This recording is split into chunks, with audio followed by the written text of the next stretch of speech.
Bonjour, je suis Hakim La'Alam et je vous propose ma chronique du jeudi 14 août 2025. Elle s'intitule Bolloré-Rafovitch, les forces combinées.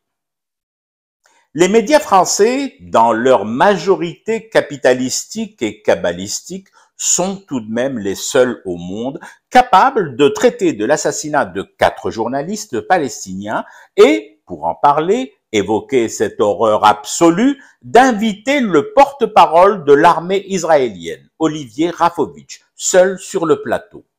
C'est-à-dire l'ordure non recyclable qui porte la parole de l'armée qui vient tout juste d'assassiner ces mêmes journalistes. C'est une performance.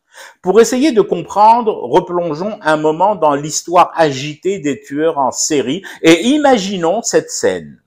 Les ancêtres des tabloïds britanniques interviewant Jack l'Éventreur sur la flopée de crimes commis dans Londres et sa banlieue, et Jack l'Éventreur de répondre ceci aux journalistes. Je les ai tués parce qu'ils représentaient une menace. C'est exactement ça que vient de faire la raclure sioniste Rafovitch sur les plateaux rances des groupes Bolloré et associés en infamie. Il a justifié le massacre des journalistes palestiniens. Il est intervenu en roue et chenille libre pour dire que ces assassinats en série de femmes et d'hommes de l'information étaient hadis, normaux, dans le cadre de la guerre que mène Israël contre l'idée même de l'existence sur cette terre d'une seule âme palestinienne vivante. Cette inversion extraordinaire dans l'ordre des informations, dans la priorité et la priorisation des intervenants, dans l'approche des faits, ouvre des perspectives que l'on ne soupçonnait pas il y a peu. Les groupes de presse, dit El Fafa, inventent un concept stupéfiant, la serial interview. Et je ne serais pas étonné que les prochaines étapes de ce journalisme exemplaire, aussi exemplaire que la démocratie et l'armée israélienne, prennent des allures déroutantes pour qui en est encore aux règles anciennes du reportage, de l'interview et de l'enquête.